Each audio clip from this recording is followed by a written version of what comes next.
բոլորիս օրհնի։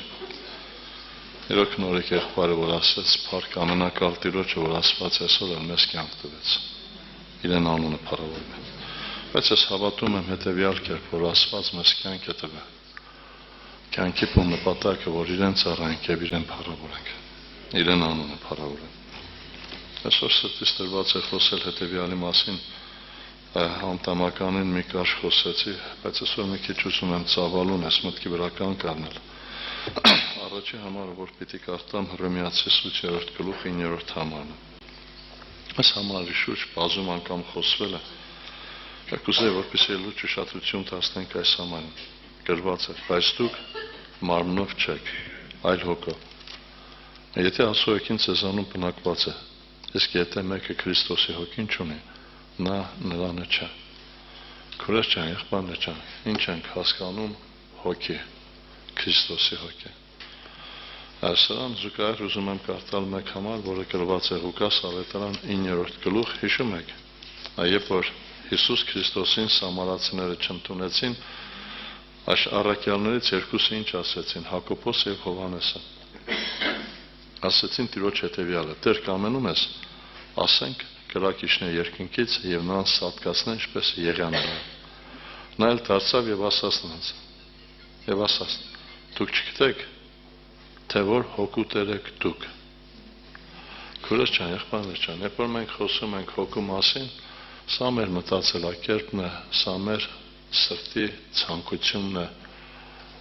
սա ամենակալ Աստված ուզում է, որպեսզի մեր մեջ ձևակերպի իրեն։ Շատ անգամ մենք խոսում ենք ասելով Քրիստոսի միտք ունեցեք, Աստծո հոգին ունեցեք, սա է Քրիստոս հոգին եւ Քրիստոս միտք։ Եվ այսօր իմ նպատակը մեկն է խոսել Քրիստոս մտքի վրայով։ Եթե այսօր ես եւ դու չունենք Քրիստոսի միտքը, մենք երբեք Քրիստոսը չենք կարող մեկանալ։ Հիշում եք, Սուրբ Գրքի մեջ գրված է Մարգարության մեջ հետևյալը. ինչպես կրնակ ճամփա գնալ, եթե համաձայնված չլինեք։ Այսինքն, եթե իմ միտքը Քրիստոս մտքի համաձայն չէ, մենք երբեք չենք կարող ճանապարհ գնալ։ Եվ հիշեք, երբ որ մենք կարդում ենք Հովանու ավետարան 6-րդ գլխի մեջ գրված է, որ Տեր Հիսուս Քրիստոսը խոսեց իր գալու բուն նպատակի մասին։ Ամբողջ Իսրայելը սպասում էր Մեսիային։ Խորը մտածում են, որ Մեսիան կգա հռոմեական կայսրության իշխանության տակից կազատի, բայց Հիսուս ասաց, ես չեմ եկել սրա համար։ Իմ գալու բուն նպատակը միայն մեկն է, որ մարդուն ցույց տամ հավիտենական կյանքի ճանապարհը։ Խոսեց, որ ինքն է երկինքից իջած հացը։ Եվ գրված է հետևյալ ուշադրություն դարձեք աշակերտներ արձագանքին եմ ես անդրադառնում։ Հովանու 6-րդ գլուխ 61 համար։ Եվ նա աշակերտները շատերը լսեցին, ասացին, խիստ է այդ բանը, ով կարող է լսել դրան։ Իրենց սրտին չէր սա, իրենց միտքը չէր սա։ Իրենք եկել էին ընդամենը մեկ բանի համար, որ Մեսիան կգա կազատի իշխանությունը կվերցնի իրենց ձեռքը, իրենք էլ կունենային պաշտոններ։ Ինչպես որ այսօր տեսնում եք շատ անձնավորություններ, շատ կուսակցություններ կա, համախմբվում են մեկ մտքի շուրջ։ Իրենց նպատակը ո՞րն է։ Եթե ուշադրություն դարձնեք քուրես ջան, եղբայրներ ջան, այսօր մարդկային համակերպումը կամ մտածելակերպը ինչի վրա է։ Այսօր նայում ենք, ենթադրենք ուզում են որևէ մեկին փոխել, եղել է պարակայես, երբ որ Ջուբկայում աշխատում էի, ուսուցիչների կես մասը հավաքվել են, համախմբվել են իրար հետ, որ այդ տնօրենին փոխեն, մեկին տնային տնօրեն։ Եվ եկան ինձ էլ ասեցին, ասես այդ գործերի մեջ չկամ, ես այդ բաների մեջ չեմ էլ ուզում մտնել։ Երբ որ այդ համախմբումը հասավ իրեն արդյունքին, ընդամենը 2 շաբաթ հետո սկսեցին իրար ուտել։ Այսինքն իրենց համախմբել էր մեկ միտք, որ այդ տնօրենին հանեն, մեկ ուրիշ տնօրեն տնային։ Քուրես ջան, եղբայրներ ջան, այսօր Աստված ուզում է, որպեսզի մենք ունենանք Քրիստոս միտք, իսկ որն է Քրիստոս միտքը։ Սա է առաջնայինը։ Այո, ես կուզեի, որպեսզի ես եւ դու այդ միտքը ունենանք։ Եվ կարդում եմ Առաջի Կորինթացիս 2-րդ գլուխ 16 համարի մեջ, նայեք ինչ ասում մեզ Պողոս առաքյալը, որովհետև ով գիտավ Տիրոջ միտքը, որ բան սովորեցնեն նրան, բայց մենք Քրիստոսի միտքը ունենք։ Մենք եթե այստեղ ենք, ուրեմն մենք Քրիստոսի միտք ունենք, իսկ որն է Քրիստոսի միտքը։ Քուրեր ջան, եղբայրներ ջան, կարդամ Մատթեոս ավետարանի մեջ ուշադրություն դարձեք, ամենակալ Աստված ցույց է տալիս 4 հողակտորներ կամ ցույց է տալիս 4 տիպի անձնավորություններ։ Եվ Սերմնացանի առակի միջով ինքը հոյակապ կերպով մեկնաբանում է սա։ Նայեք առաջինը գրված է, որ արքայության խոսքը ճանապարհի եզրին է։ Այն ամենից, որ արքայության խոսքը լսում է, չեն իմանում, գալիս է չարը հափշտակում է նրան։ Նրանց սրտի միջի սերմանացը, սա է ճանապարհի մոտ սերմանացը։ Եվ քարկարոտ տեղը սերմանացան է, որ խոսքը լսելիս շուտով ուրախությունով ընդունում են, բայց արմատ չունի իր մեջ, այլ ժամանակավոր է, երբ որ նեղություն կամ հալածանք է լինում, այդ խոսքի համար շուտով կայտակում է։ Փշերի մեջ սերմանացն է, որ խոսքը լսում է, այս աշխարհի հոգսերը եւ հարստության խաբեությունը խեղդում են այն խոսքը եւ անպտուղ են լինում։ Բայց բարի երկրում սերմանացն է, որ խոսքը լսում է եւ իմանում է, միշտ թարգմանության մեջ գրված է միտք է առնում, որ եւ պտուղ է տալիս, որը 100, որը 60 եւ որը 30 միտք է առնում։ Հիմա հարցը հետեւյալն է. ինչ տարբերություն է 4 անձանց միջև, որն է բուն նպատակը, այստեղ ինչի համար Տերը այս առակը խոսեց։ Ամենակլխավոր միտքը հետեւյալն է, որ մարդը միտք առնի, իսկ որն է այդ միտքը։ Երբ որ մենք կարդում ենք Սուրբ Գրքի մեջ, ուշադրություն դարձրեք եղբայրներ, քույրեր։ Եբրայեցիս 11-րդ գլուխ 25-26 համարները խոսքը Մովսեսի մասին է։ Ուղղակի ուզում եմ, որպեսզի դու ինքդ քեզ մեկ բա դնես Մովսեսի տեղը։ Մովսես ամեն բան ուներ. իշխանություն, հարստություն, փառք, բոլոր հաճույքները։ Եվ հետաքրքիր է, անձնական կյանքում ինչ տեղ ունեցավ, որ ինքը մերժեց այս ամենը։ Եվ երբ որ մենք կարդում ենք ինչ ասում, ավելի լավ համարեց Աստծո ժողովուրդը չարչարվել, քան թե մի առ ժամանակ մեղքի զվարճություն ունենալ։ Մենք կարդացինք Մատթեոս 13-ի մեջ, ինչ էր ասում ամենակալ Տիրոջ խոսքը գրված է, եւ քարկարոտ տեղը սերմանացն է, որ խոսքը լսում է շուտով ուրախությունով ընդունում է նրան, բայց արմատ չունի իր մեջ, այլ ժամանակավոր է։ Եվ այստեղ ուշադրություն դարձրեք, Մովսեսը իրեն մեջ բացահայտել էր, միտք էր արել, որ այս կյանքը ժամանակավոր է։ Ավելի լավ համարեց Աստծո ժողովուրդը չարչարել, քան թե մի առ ժամանակ մեղքի զվարճություն ունենալ։ Քուրս ջան, եղբայրներ ջան, ուղղակի հարց եմ տալիս քեզ։ Քո ամենաերկար ուրախությունը ինչքան է եղել։ Այսօր մարդը գնում է հասանիք սրտի մեջ դառնություն կա, ցավ կա։ Երեխան ծնվում է ուրախությունը, բայց որոշ ժամանակ հատվեց հետո նորից խնդիր, խնդրեմ, դժվարություն։ Ուղղակի ես ուզում եմ, որպեսզի մենք կարողանանք միտք առնել, ինչն է մարդուս համար ամենակարևորագույնը։ Եվ ինքը Քրիստոս եկել է մեզ այդ միտքը փոխանցելու, որ մենք հասնենք հենց այդ վիճակին։ Առաջի Հովանու 5:20 համարի մեջ ուշադրություն դարձրեք ամենակալ Աստված Հովանեսի շուրթերով ինչ է խոսում մեր ամեն մեկի հետ։ Առաջի Հովանու 5:20 համարի մեջ գրված հետևյալը. Եվ գիտնանք, որ Աստծո որդին եկավ եւ մեզ միտ տվավ։ Ինչի համար է եկել Հիսուս։ Եվ որն է այդ միտքը, որ ճշմարիտը ճանաչենք, ճշմարիտում ենք, այսինքն նրա որդի Հիսուս Քրիստոսումը։ Նա է ճշմարիտ Աստված եւ հավիտենական կյանք։ Այսօր Աստված իր որդին ուղարկել է, որ որդին մեզ միտ տա, որ ինքը կյանքն է, ինքն է հավիտենականը։ Եվ ինքը Մովսես այս միտքը ընդունեց։ Երբ որ մենք խոսում ենք վարձքի վրայով, ամեն մեկ անձնարարություն աշխատում է, որպեսզի վարձ կառնի, այդպես է, թե չէ։ Այսօր չգիտեմ, որից է մեկ մարդ կլինի, որ գնա տանջվի, խնդիրներ, խնդիրներ ունենա, բայց ասի ինձ վարձքը պետք չէ։ Այսօր մեր ամեն մեկի կյանքի ընթացքում, երբ որ ինչ որ բան անում ենք, նպատակը մեկը վարձն է։ Ուշադրություն դարձրեք, խոսքը Պողոս առաքյալին է։ Փիլիպեցիս 1:21-ում ասում էր ինձ համար կյանքը Քրիստոսը։ Փիլիպեցիս 3-րդ գլուխ 7-8 համարների մեջ ինչ ասում։ ինչ բան որ ինձ օգուտ էր, վնաս սեպեցի, որ Քրիստոսին շահեմ։ Այսինքն իրեն վարձք ինչ ուներ։ Քրիստոս, հավիտենական կյանքը։ Եվ այստեղ ամենակալ Տիրոջ խոսքն ասում է, եւ գիտենանք, որ Աստծո որդին եկավ, մեզ միտ տվեց։ Մեզ միտ տվեց, որ մենք հավատանք, որ կյանքը Քրիստոսի մեջ է։ Բայց այսօր մենք ուրիշ կյանք ենք փնտրում։ Այսօր անձնավորությունը կյանք է փնտրում այս աշխարհի մեջ, կյանք է փնտրում որից է մեկ վիճակի մեջ, քուրեր չան, եղբայրներ չան, դա էլ է կյանք։ Բայց դա ժամանակավոր եւ դրա վերջը հավիտենական տանջանքն է։ Հիշում եք, Ասապը խոսում էր իրեն վիճակի վրայով, նեղվել էր։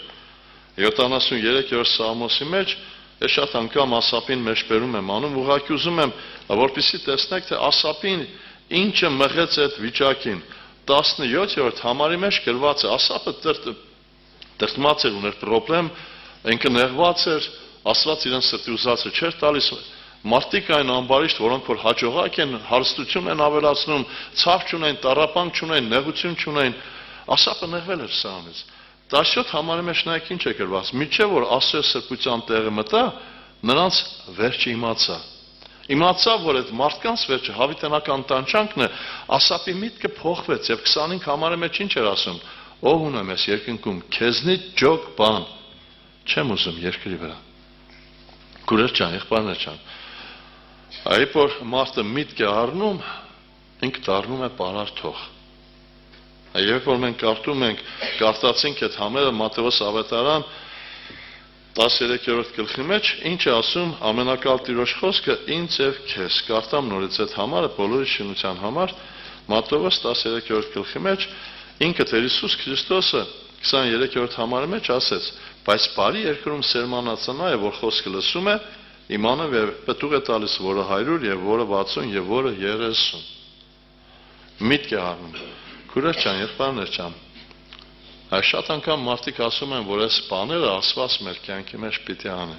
Աստված ինքը իրեն արել է։ Այստեղ մի հարցը հետեւյալն է, որը մերը։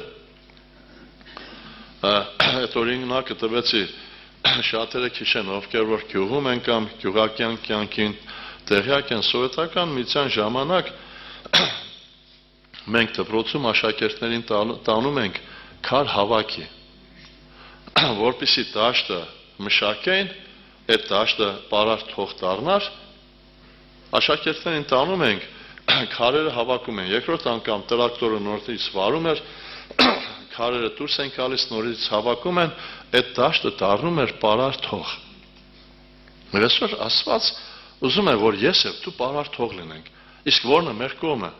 62-րդ գլուխ Եսայի մարգարեության 10 համարի վերջնամասում գրված է. քարերը միջից հանեցեք։ Այսօր մեր մեջ կան քարեր, որոնք որ խանգարում են Քրիստոսին մեկանալ։ Որն է այդ քարը։ Մեր մարմնավոր մտածմունքը, մեր մարմնավոր ցանկությունը, մեր եսը, մեր հպարտությունը, այս քարեր են, որոնք որ թույլ չեն տալիս Քրիստոսին մեկանալ։ Ավելին կասեի, եղբայրները սա ավելի շատ կհասկանան, երբ որ երկու երկաթ իրար հետ զոտում են, եթե այնտեղ նույնիսկ փոշի կա, այդ երկաթները լավ չեն կպնի, ընդամենը թեթև հարվածից հետո կքանտվի։ Ինչ են անում, կամ աղաթթվով են մաքրում, կամ այրում են, որպեսզի այնտեղ բան չլինի, նոր զոտում են իրար։ Այսօր Աստված ուզում է մեզ մեկացնել, որ ես եւ դու այդ միտքը ունենանք։ Իսկ եթե այդ միտքը մենք չունենանք, մենք երբեք Քրիստոս հետ չենք կարող մեկանալ։ Եվ երբ որ մենք կարդում ենք Եզեկիել մարգարեության 36-26 համարի մեջ, նայեք ինչ ասում ամենակալ Աստված ինձ եւ քեզ։ Եվ ես ձեզ նոր սիր պիտի տամ եւ նոր հոգի պիտի տնեմ ձեր միջումը։ Հիմի որն է նոր սրտի եւ նոր հոգու բուն նպատակը։ Ենթադրենք, մտածեմ, լավ, ես այդ նոր սիրտը, որ առել եմ, նոր հոգին, ինչ պիտի անեմ, ինչ է նպատակը։ Շարունակության մեջ Տեր նայեք ինչ է ասում, 27 համարից եմ կարդում։ Իմ հոգին պիտի տնեմ ձեր միջումը եւ պիտի անեմ, որ իմ օրենքի մեջ վարվեք եւ իմ դատաստանները պահեք, նրանց կատարեք, բնակվեք այն երկրում, որ տվել եմ ձեր հայրերին, իմ ժողովուրդը լինեք եւ ես ձեզ Աստված։ Այսինքն միտք առնենք, որպեսզի այդ նոր հոգու կամ նոր սրտի նպատակը, որ մենք Քրիստոս միտքը ունենանք։ Քուրեր ջան, եղբայրներ ջան, եթե որ ես Քրիստոս միտքը չունեմ, չեմ մտածում ինչպես որ Քրիստոս իմացած եղեք, որ երկինք ինձ համար փակ է։ Եվ այսօր, երբ որ մենք նայում ենք, ասեպ ու նպատակը այդ մտքով նորոգվելն է։ Երբ որ մենք կարդում ենք Եփեսացիս թուղթը, ուշադրություն դարձեք, Պողոս առաքյալը այստեղ նորից անդրադառնում է հենց այդ վիճակին։ Եփեսացիս 4-րդ գլխի 22-ից 24 համարներն եմ կարդում, նայեք ինչ է ասում Պողոս առաքյալը ինձ եւ քեզ, 22-ից 24 համար։ Գրված է հետեւյալը. որ ձեզանից դուրս հանեք առաջի կնասկին պես եղող հին մարդը, որ խաբեության ցանկությունով ապականված է, եւ ձեր մտքի հոգովը նորոգվեցեք, եւ նոր մարդ հակեք, որ ասոյ պատկերին պես ստեղծված է, ճշմարտության արտարությունով եւ սրբությունով։ Ամենակալ Տիրոջ նպատակը սա է, որտեղ Կողոսացիս թղթերի մեջ 3-րդ գլուխ 9-10 համարի մեջ Պողոս առաքյալը նորից այս միտքն է բերում եւ ասում. եւ հակեք նոր մարդը նորոգված գիտությունով իր ստեղծողին պատկերին պես։ Այսօր քուրեր ջան, եղբայրներ ջան, ինչպես պետք է ես եւ դու նորոգենք մեր միտքը։ Շատ անգամ ասում են, լավ, ինչպես նորոգեմ։ Քուրեր ջան, եղբայրներ ջան, առաջինը ես պիտի տեսնեմ, որ հին մարդը ինձ տանում է դեպի մահ։ Պողոս առաքյալը Հռոմեացիս 7:14-ում ինչ էր ասում. ինչ խղճալի մարդ եմ ես, ով կապրեցնեց այս մահի մարմնից։ Ինքը հասկացել է, միտք էր առը, որ մարմնավորությունը տանում է դեպի հավիտենական տանջանք։ Ինքը հասկացել էր, որ կա հավիտենական կյանք։ Երբ որ մենք նայում ենք աշակերտները թողեցին գնացին, Հիսուսը դարձավ առաքյալին ասեց. դուք եք կուզեք երթակ։ Պետրոսին բացվել էր այդ միտքը, ինչ ասեց Պետրոս, ուր գնանք, հավիտենական կյանքի խոսքերս ունեստը։ Այսինքն խոսքը բացվել էր իրենց մեջ, իրենք տեսել էին, որ կյանքը Քրիստոսի մեջ է։ Քուրեր ջան, եղբայրներ ջան, այս համար մենք պիտի մտածենք այս մասին։ Իսկ միտքը փոխված, մարդու միտքը ինչ է, մտածելակերպը։ Երբ որ մենք նայում ենք մեր կյանքի մեջ, քուրեր ջան, եղբայրներ ջան, այս խնդիրները կա։ Երբ որ խոսում է մտքի վրայով, մարդը ինչի մասին է մտածում, միտքը որտեղ է ուղղված։ Այսօր ինչ որ սիրում ես, դրա մասին մտածում ես, այդպես է թե չէ։ Սիրարված տղան, իրեն միտքը ինչ է։ Ամեն օր այդ աղջիկն է։ Նայես մեծահարուստի միտքը մենակ գումարն է։ Հարբեցողի միտքը ալկոհոլն է։ Թմրանը մոլի միտքը թմրանյութն է, այդպես է թե չէ։ Ինչի մասին է մտածում։ Այսօր ամենակալ Տիրոջ նպատակը հետևյալն է. ինչպես իմ միտքը նորոգվի եւ ես ինչպես կարողանամ հասնել այդ վիճակին։ Կարդում եմ համարներ, որը գրված է 119-րդ Սաղմոսի մեջ։ Առաջինը 97 համար։ Ինչ է ասում Սաղմոս 2-ն։ Ուշադրություն դարձեք։ Որքան եմ սիրում քո օրենքը, ամեն օր նա իմ մտածմունքն է։ Այսինքն միտքը նորոգված անձնարարության բուն նպատակը միտքը սա է, Աստծո խոսքի հետ կապելը, մտածել Աստծո խոսքի վրա։ Նույն Սաղմոսի 99 համարի մեջ գրված է. ավելի իմաստուն եղա, քան թե իմ ամեն վարժապետները։ Այսինքն իմ դաստիարակները, որոնք որ ինձ սորեցին, ես նրանցից ավելի իմաստուն եղա։ Ինչու համար, որովհետև քո վկայությունն է իմ մտածմունքը։ Այսինքն ես ավելի միտք եմ առնում քո խոսքից, իմ նպատակը այդ խոսքիդ հետ ձուլվելն է, քո խոսքը ունենալն է իմ կյանքի մեջ։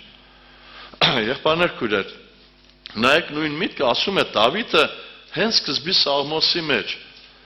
Ես շատ անգամ ասում եմ, ինչի՞ չի գրված առաջի Սաղմոսը Տերն իմ հովիվսը։ Եվ ուշադրություն դարձեք ինչ ասում Դավիթը մեզ ամեն մեկից։ Առաջի երկրորդ համարներն եմ կարդում։ Երանելի այն մարդը, որ ամբարիշտների խորհրդի մեջ չի գնում, մեղավորների ճանապարհների մեջ չի կանգնում, ծաղր անողների աթոռի վրա չի նստում։ Այլ նրա կամքը կամ միտքը Տիրոջ օրենքի մեջ է, ցերեկ գիշեր նրա օրենքի վրա է մտածում։ Եղբայրներ քույրեր, այսօր մարդու համար ամենաթանկ բանը ի՞նչն է։ Կյանքը, թե չէ։ Եվ ամենամեծ ցավը հետևյալն է, որ մենք այդ կյանքի մասին չենք մտածում։ Լինում է պարակայր մարդկանց հետ խոսում ես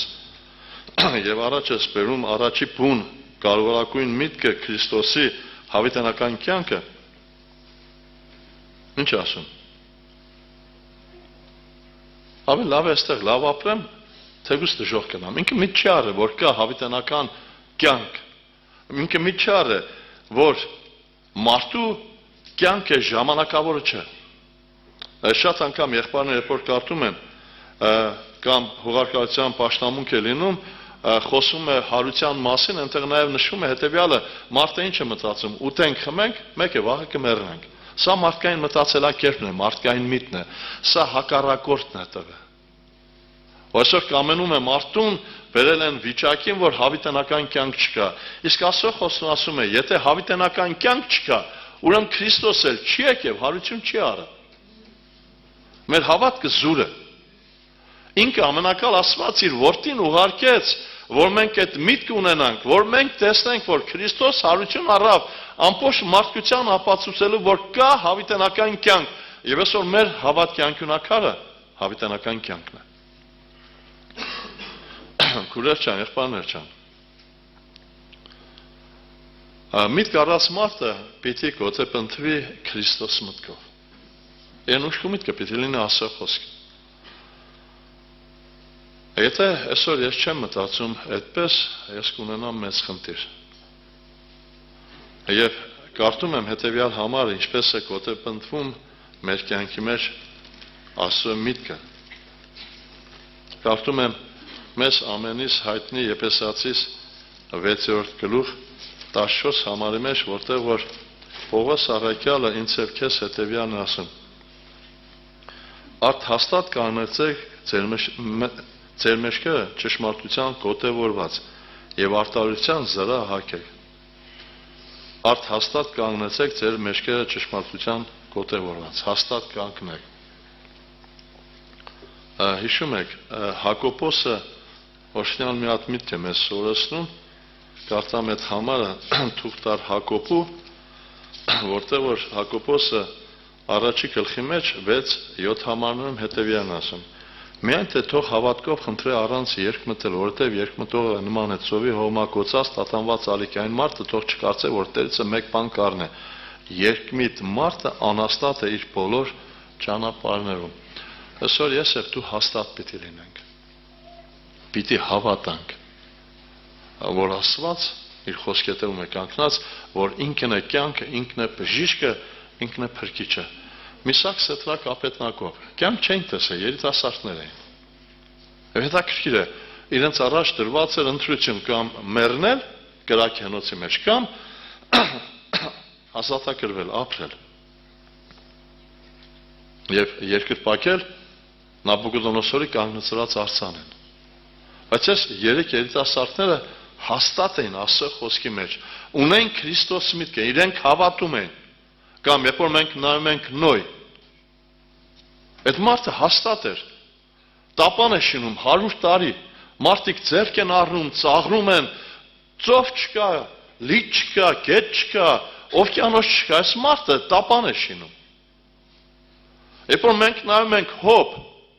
ամենամեծ տառապանքն է կրել, զավակներն է կորցրել է առողջությունը, որից է մեկ իրեն երեսը չի նայում, բայց ինչ է գրված, ուշադրություն դարձեք, 6-րդ գլխի 10 համարի մեջ գրված է, կամ կարդամ 6-ի 8 համարից, այս անձնավորությունը նայեք ինչ է ասում, այս ցավ տառապանքը տեսել այդքանը քիչ է, մի հատ միտք է ասում, նայեք ինչ է գրված, 8 համարից եմ կարդում, 6-ի 8-ը, երան թե ուզածս կատարեր եւ իմ ակնկալածս տար Աստված։ Առաջի հայացքից, երբ որ մենք նայենք, մենք լինենք Հոբի տեղը, մենք կմտածենք, մեր ուզածը ո՞րն է։ Երեխաների կյանքը մեռել են, 10 մեռած են։ Նաև ուզածը ո՞րն է, որ ես առողջ լինեմ։ Բայց ինքը Հոբը սա չէր մտածում, եւ 9-րդ համարի մեջ գրված է, եւ հավաներ Աստվածին ջարդելու։ Լավ, Հոբը էլ տեղ ուներ ջարդվելու։ Եվ 10 համարի մեջ գրված է, այն ժամանակ դեր մխիտարություն կունենա եւ կոստոցը անխնա ցավերի մեջ, որ չեմ ուրացե Սուրբի խոսքերը։ Այսինքն, այն միտքը, որ Աստված ինձ տվել է, չեմ ուրացե, հաստատ պահում եմ։ Որովհետև ես հավատում եմ, որ կյանքը Քրիստոսի մեջ է։ Այս մարդը բժշկված չէ, բայց նայեք ինչ արտահայտություն է բերում իր այդ վիճակի մեջ։ Սա գրված է Հոբի 19-25 համարից։ Իսկ ես գիտեմ, որ փրկիչս կենտան է, եւ նա վերջը պիտի կանգնի օրի վրա։ Իմ մորտ այսպես թափելուց հետո Այն ժամանակ իմ մարմնիցը տեսնելու եմ Աստծուն։ Այս մարդը գոթե պնդված էր Աստծո խոսքով, հավատքով, հավատում էր։ Ես շատ անգամ այդ միտքը ասում եմ, որտեղից է վերցված այդ միտքը Հոբ երանելի։ Հոբը իրեն երանելի է համարում, քուրեր չան, եղբայրներ չան։ 5-րդ գլուխ, երբ որ մենք կարդանք 17 համարի մեջ գրված է, ահա երանելի այն մարդը, որին Աստված խրատում է։ Ուրեմն ամենակարողի խրատը մի մերժիր։ Տարիներ, հազարամյակ հետո Պողոս առաքյալը անդրադառնում է այդ երանությանը։ Եբրայեցիս 12:6-ի մեջ գրված հետևյալը։ Ինչ ասում Պողոս առաքյալը։ Աստված իրեն սիրածները կխրատե։ Նա ծեծում է ամեն որդի, որին որ ընդունում է։ Հոբը իրեն երանել էր համարում, որովհետև ինքը հավատում է, սա էր տեսնում էր, որ Աստված իրեն խրատում է։ Իրեն ծեծում է, բուն նպատակը մեկն է, որ Հոբը տեսնի ամենակալ Տիրոջը, ժառանգի հավիտենականը։ Քուրեր չան, եղբայրներ չան։ Այսօր մեր միտքը պիտի վերանորոգվի, այսինքն ոչ թե նորոգվի, այդ հինը պիտի գցենք կենքում, նորը պիտի հագնենք, որը Քրիստոս։ Մարդը, այդ որ նայում ենք, իրեն ամբողջ մտքով ապականված է, մարդկային միտք։ Այսօր Աստված ուզում է, որ այդ միտքը մեր միջից քանդվի։ Եվ երբ որ մարդը ունի Աստծո միտքը, այդ մարդը ուրանում է իրեն անձը,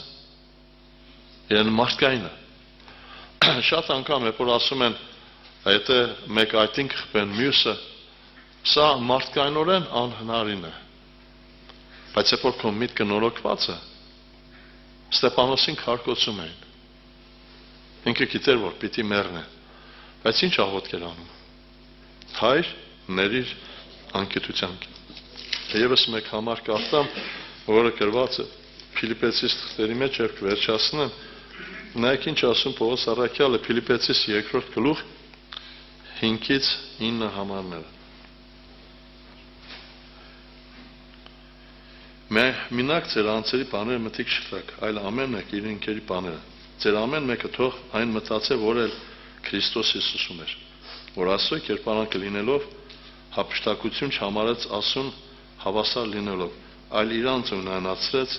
ծառայի կերպարանք առնելով մարդկանց նման լինելով կերպարանքով մարդի պես գտնվելով,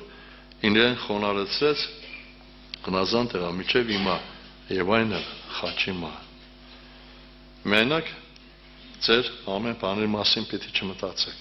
Այսօր պիտի մտածես նաեւ քո եղբոր քրոջ մասին։ Քրիստոս միտք։ Քրիստոս եկավ կյանք տվեց եկեղեցու համար։ Այսօր եթե այս միտքը չունեմ, ես երբեք չեմ կարող Քրիստոսի հետ մեկանալ։ Ես շատ անգամ խոսում եմ Գաղատացիս թղթերի մեջ,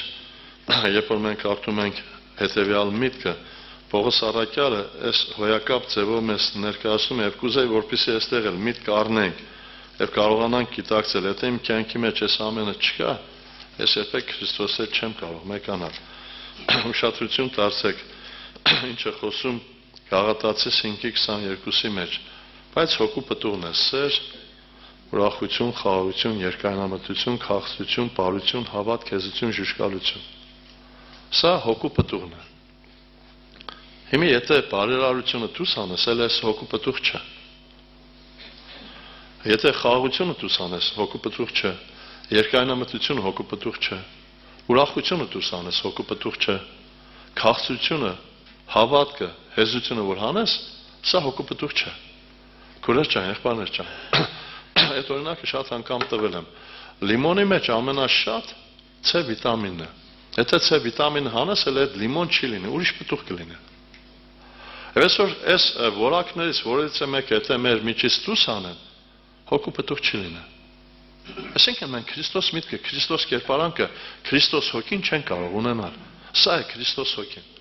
Եվ սրա համար Աստված ուզում է, որպեսզի մենք միտք առնենք։ Իսկ ամենամեծ խնդրանքս,